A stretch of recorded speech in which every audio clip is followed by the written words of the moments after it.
Hello दोस्तों, स्वागत है आपका हमारे इस YouTube channel true news for students पे। ठीक है, तो चलिए स्टार्ट करते हैं आज का सेशन। और आज का जो सेशन है दोस्तों, यहाँ पे देख सकते हैं प्रीवियस ईयर्स का पेपर है, 2013 का है। अब आप बोलिएगा कि 2013 का पेपर आपने क्यों यहाँ पे लेकर आया है। तो देखिए दोस्तों, जो बिहार एसएससी का गत वर्षों में एग्जाम हुआ है वो 2013, 12, 14 और ये आपका 16 में हुआ है। ठीक है, तो 16 का भी आपको मिलेगा। फिलहाल अभी हम 13 का कर रहे हैं क्योंकि हमारी वैकेंसी भी 2014 में आई थी, तो 13 का पेपर भी करना एक जायज़ है। और पूछने का तरीका जो इसका दोस्तों, एक तो ऑफलाइन एग्ज़ाम होती है तो पैटर्न भी सेम ही रहता है।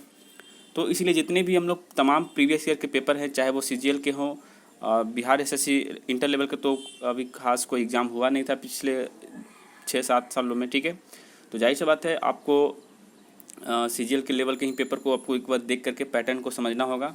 और जब इसके पैटर्न को आप समझ लीजिएगा दोस्तों, तो सेम पैटर्न का एग्ज़ाम इसमें भी होने वाला है, सेम पेपर इसमें भी आएगा। सिर्फ लेवल की बातें होती हैं ऊपर नीचे की, तो इसमें आप देख सकते हैं लेवल किस टाइप के प्रश्न आते हैं और उससे आप अपने आप को जज कर पाइएगा। तो चलिए स्टार्ट करते हैं आज का ये सेशन और ज़्यादा समय नहीं लेते हैं। तो देखिए ये दोस्तों, ये आपको पता है कि आपको यहाँ पे 2 घंटे 15 मिनट का समय ये सीजीएल 1 का है। ठीक है, सीजीएल 1 का पेपर है ये। और यहाँ पे 2 घंटे 15 मिनट का टाइम दिया गया था। तो यहाँ आपका जो एग्ज़ाम है उसमें भी आपको 2 घंटे 15 मिनट का टाइम दिया जाएगा दोस्तों। और प्रश्नों की संख्या आपके भी पेपर में 150 ही होगी। ठीक है, तो चलिए आगे बढ़ते हैं दोस्तों और देखते हैं कि किस टाइप के प्रश्न इसमें हैं। ठीक है, तो यहाँ पे देखिए आप ये सब इंस्ट्रक्शन वगैरह भी देख सकते हैं, आपको अभी से ही कुछ फ़ायदा हो जाए, ज़्यादा वहाँ पे दिक्कत ना हो एग्ज़ाम हॉल में। ठीक है, चलिए बढ़ते हैं। और देखिए दोस्तों, ये जो सेशन मैं आपके लिए ला रहा हूँ ये आपके लिए बहुत ही शानदार सेशन होगा और देखिएगा आप इससे बहुत कुछ इंप्रूव कर पाइएगा अपने आप में। और अभी आज जो है दोस्तों, यहाँ पे टोटल 50 प्रश्नों को हम करेंगे। देखिए यहाँ पे इंग्लिश सेशन है, तो चलिए हम लोग चढ़ते हैं हिंदी सेशन में।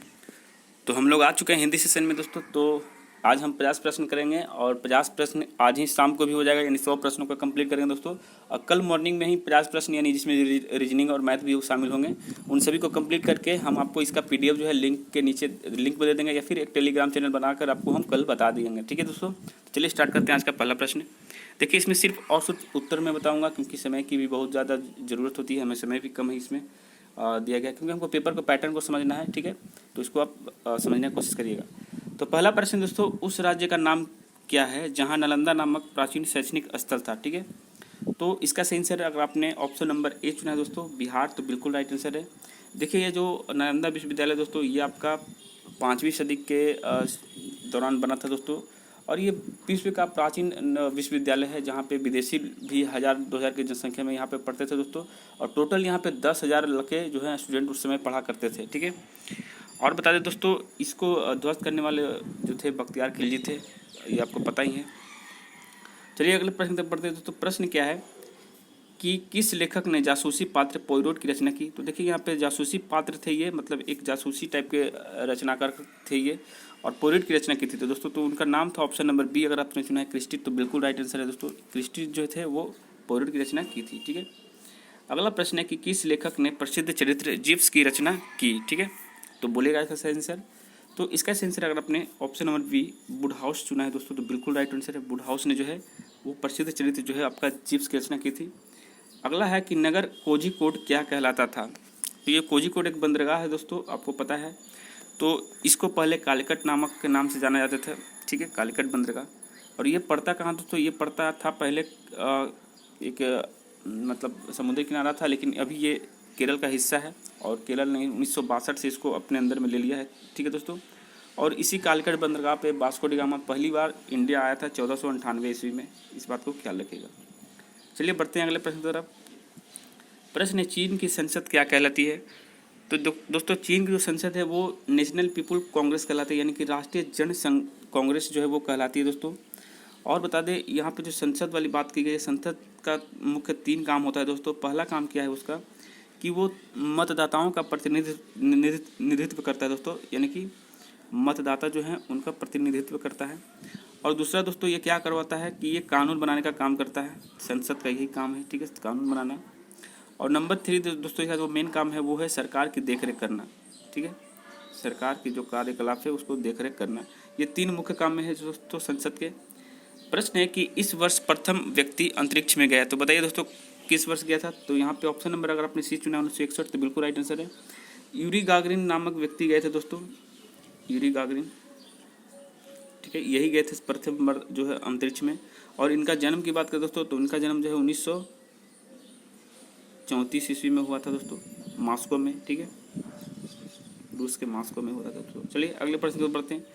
प्रश्न है, इस राष्ट्र का राष्ट्रीय प्रतीक सिंह नहीं है, यानी कि कौन से यहाँ पे जो देश दिए हैं दोस्तों 4 देश, इनमें 3 का जो है राष्ट्रीय सिंह प्रतीक है लेकिन बाकी का नहीं है। तो देखिए इनका भी सिंह होता है, इनका भी सिंह होता है और नीदरलैंड का भी सिंह है दोस्तों, और पाकिस्तान का सिंह नहीं होता है। इस बात का ख्याल रखिएगा, ऑप्शन नंबर ए आपका यहाँ पे सही हो जाएगा। बढ़ते हैं अगले प्रश्न तरफ। प्रश्न है कि एक मानचित्र में समान दाब वाली रेखाएं क्या कहलाती है। ठीक है, तो इसका सही आंसर हो जाएगा ऑप्शन नंबर सी। अगर ISO 12 मारे हैं दोस्तों तो बिल्कुल राइट आंसर है। अब बढ़ते हैं अगले प्रश्न तरफ। प्रश्न यह है कि यह दिवस यानी इक्विनोक्स कहलाता है, बताइए कौन से दिन को इक्विनोक्स कहलाता है दोस्तों। तो इसका सही आंसर अगर आपने ऑप्शन नंबर सी चुना है 21 मार्च, तो बिल्कुल राइट आंसर है दोस्तों। प्रश्न है कि राजनीतिज्ञ विमान दुर्घटना में कौन मारे गए थे। ठीक है, तो इसका सही आंसर क्या हो जाएगा। देखिए नेहरू जी नहीं थे, राजीव गांधी नहीं थे, इंदिरा गांधी नहीं थे, संजय गांधी जो है वो विमान दुर्घटना में मारे गए थे दोस्तों।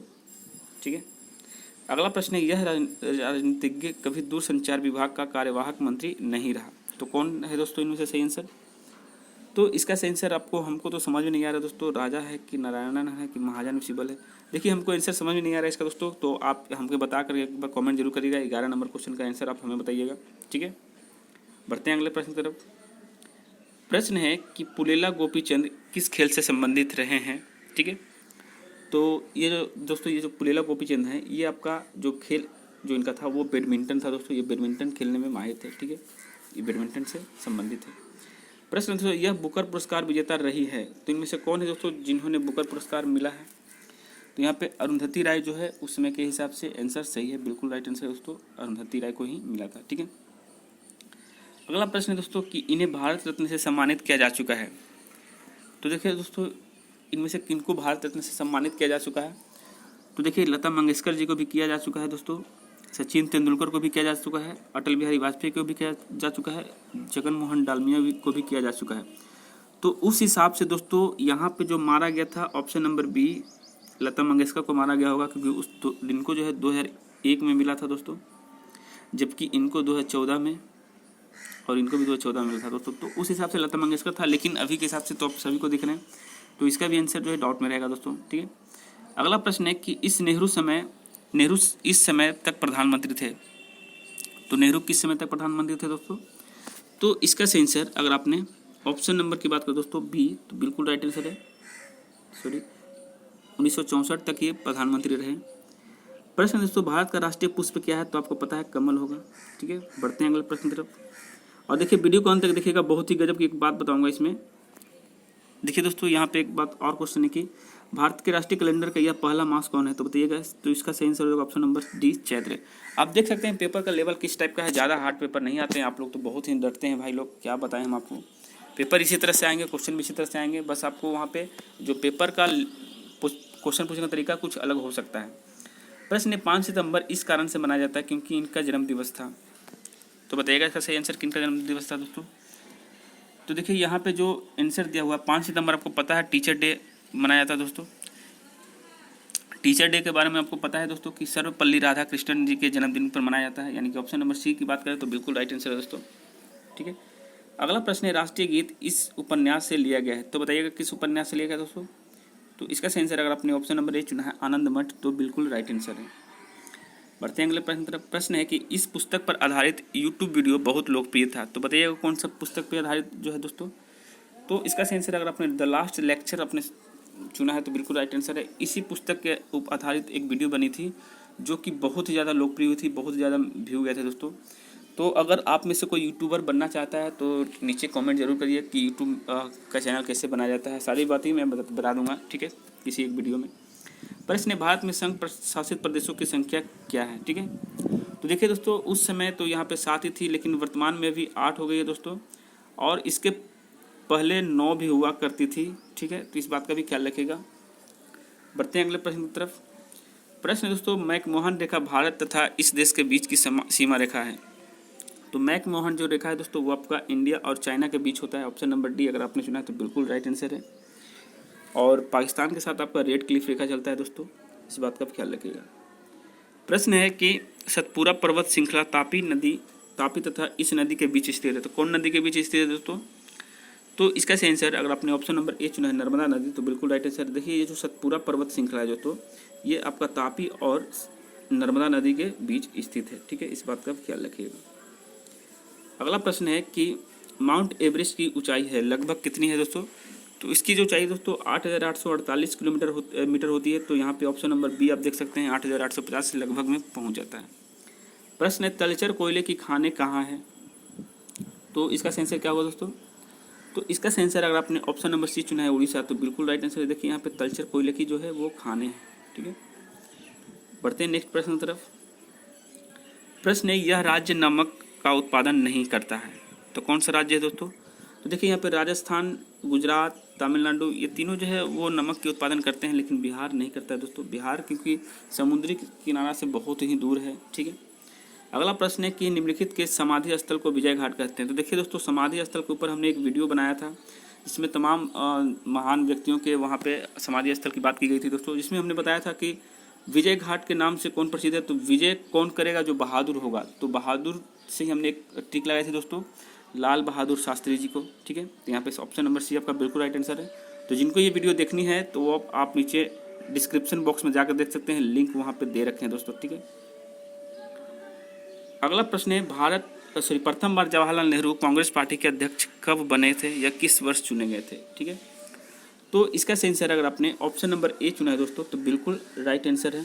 ठीक है, 1929 में दोस्तों वो जो है पहली बार राष्ट्रीय अध्यक्ष चुने गए थे। ठीक है, बढ़ते हैं अगले प्रश्न की तरफ। प्रश्न है भारत में प्रथम महिला मुख्यमंत्री थी, कौन थी दोस्तों? तो आपको पता है सुचेता कृपलानी जो थी, वो बहुत बारी क्वेश्चन रिपीट हुआ है। प्रश्न है कि भारत में पहली बोलती फिल्म कौन थी? तो देखिए तो ऐसे मूक फिल्म की बात करें जो मतलब बिना आवाज़ वाली फिल्म, तो सबसे पहले राजा हरिश्चंद्र बनी थी दोस्तों, लेकिन आला महाराज जो यहाँ पे बिल्कुल राइट आंसर हो जाएगा, क्योंकि ये पहली बोलती पिक्चर थी। ठीक है, बढ़ते हैं अगले प्रश्न की तरफ। प्रश्न है सर्वश्रेष्ठ फीचर फिल्म का राष्ट्रीय पुरस्कार प्राप्त करने वाली प्रथम जो फिल्म थी वो कौन थी? तो देखिए अब कितना प्रथम से पूछा जाता है दोस्तों। तो यहाँ पे अगर आपने ऑप्शन नंबर बी चुना है दोस्तों, श्यामची आई, तो बिल्कुल राइट आंसर है। ठीक है, बढ़ते हैं अगले प्रश्न की तरफ। प्रश्न है इस व्यक्ति ने लोकसभा चुनाव में सबसे ज़्यादा वोटों से जीतने का विश्व रिकॉर्ड कायम किया। तो यहाँ पे हमको तो रामविलास पासवान, इंदिरा गांधी, शरद पवार, आचार्य कृपलानी। देखिए दोस्तों ये जो ऑप्शन देख रहे हैं इसमें से मुझे कुछ खास हमको समझ नहीं आ रहा है, तो एक काम करिएगा, इसका आंसर आप हमें कमेंट करके जरूर बताइएगा दोस्तों, क्योंकि मैं भी आपके इस कमेंट का इंतजार करूंगा। 32 नंबर क्वेश्चन और 11 नंबर क्वेश्चन। ठीक है, प्रश्न है दोस्तों किसे फ्रंटियर गांधी कहा जाता है, यानी कि सीमांत गांधी के नाम से कौन प्रसिद्ध है? तो आपको पता है दोस्तों खान अब्दुल गफ्फार खान जो है, बिल्कुल राइट आंसर हो जाएगा। ठीक है, अगला प्रश्न क्या है कि वाक्यांश जस्ट टू ईट किस कंपनी से संबंधित है, यानी कि जस्ट टू ईट जो है दोस्तों ये किस कंपनी से संबंधित है? ठीक है, तो बोलिएगा इसका आंसर। तो इसका आंसर अगर आपने ऑप्शन नंबर डी चुना है दोस्तों, नाइक, तो बिल्कुल राइट आंसर। देखिए दोस्तों इस तरह से कुछ साइन होता है उसका नाइक का, और इस तरह से लिखा रहता है दोस्तों। ठीक है, प्रश्न है कि NSAID दर्द निवारक की एक श्रृंखला है जिसमें आता है, कौन आता है दोस्तों? तो इसका आंसर क्या होगा? तो इसका आंसर अगर आपने ऑप्शन नंबर सी चुना है इन्फ्लेमेटरी, तो बिल्कुल राइट आंसर है दोस्तों। ठीक है, अगला प्रश्न है कि ओमेगा 3 इसका वर्ग है, तो बोलिएगा किसका वर्ग है दोस्तों? तो इसका आंसर क्या हो जाएगा? इसका आंसर अगर आपने ऑप्शन नंबर ए चुना है वसीय अम्ल, तो बिल्कुल राइट आंसर है। बढ़ते हैं प्रश्न की तरफ। प्रश्न है कि उस प्रथम ग्रह का नाम क्या है जिसके बारे में खोज ने बताया कि वहाँ 2 सूर्योदय उगते हैं, यानी कि कौन सा ऐसा ग्रह है दोस्तों? तो यहाँ पे केपलर 16b को जो है देखा गया कि वहाँ पे 2 सूर्योदय होते हैं। ठीक है, अगला प्रश्न है कि 2011 में किस नेता ने अनशन किया और इसे सद्भावना मिशन कहा गया? तो देखिए दोस्तों ये पेपर 2013 का है, लेकिन 2011 से यहाँ पे क्वेश्चन यानी करंट अफेयर्स के आ रहे हैं, तो इस बात का ख्याल रखिएगा और समझने की कोशिश करिएगा कि आपका पेपर अगर 20 में होगा तो 18 या 19 से संभावित प्रश्न आ सकते हैं, या ज़्यादा चांस 19 का ही होगा। ठीक है, तो यहाँ पे नरेंद्र मोदी ने जो दोस्तों 2011 में अक्टूबर के महीने में है जो एक यज्ञ करवाया था, एक अनशन करवाई थी जिसका नाम था सद्भावना मिशन। ठीक है, प्रश्न है कि नालंदा अंतर्राष्ट्रीय विश्वविद्यालय का पहला कुलपति किसे नियुक्त किया गया था?